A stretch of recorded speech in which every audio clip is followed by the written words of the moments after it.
நண்பர் சி.வி. சண்முகம் அவர்கள் பெண்களை பற்றி தவறாக பேசியதற்கு அவரே மன்னிப்பு கேட்டுவிட்டார்கள்.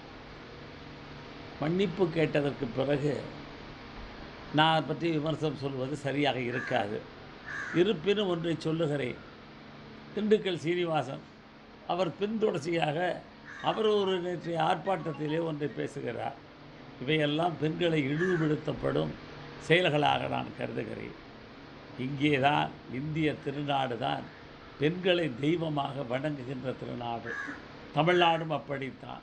புத்தபிரான் பிறந்த பொழுது முதல் முறையாக அவருடைய புத்தபிரான வரலாற்றை எழுதுகின்ற பொழுது சொல்லுவார்கள், மங்கையராய் பிறப்பதற்கே மாதவம் செய்திட வேண்டுமம்மா என பாடல் தொடங்கி அது பின்தொடர்ச்சியாக புத்தபெருமானை புகழை பாடிக்கொண்டிருக்கிறது.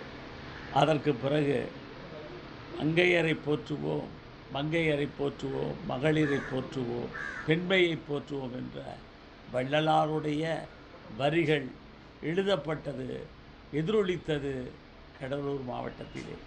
அங்கே இருந்துபடி பேசுகிறார் என்று சொன்னால் உண்மையிலே எனக்கு வருத்தமாக இருக்கிறது. அவர் மன்னிப்பு கேட்டுவிட்டார். இது யாரும் அதை பற்றி கருத்து சொல்வதற்கு இயலாது.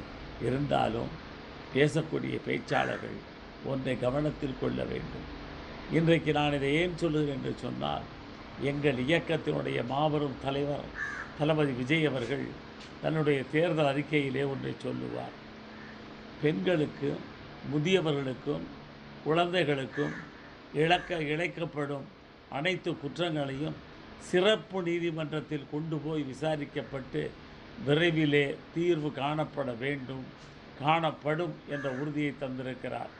பெண்களை பாதுகாப்பதற்காகவே சிவகங்கை சீமையிலிருந்து வேலுநாச்சியார் படை அமைக்கப்பட இருக்கிறது என்பதை தெரிவித்தும் இருக்கிறார்.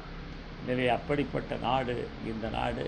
இந்த நாட்டிலே பெண்களை இழிவுபடுத்துகின்ற செயலை எவரும் இனி முன்னெடுக்க வேண்டாம். பேரறிஞர் அண்ணா சொன்னதைப் போல நல்ல நடை இருக்க நரகல் நடை நமக்கெதற்கு என்ற உணர்வோடு பேச வேண்டும் என்று கேட்டுக்கொள்கிறேன். இது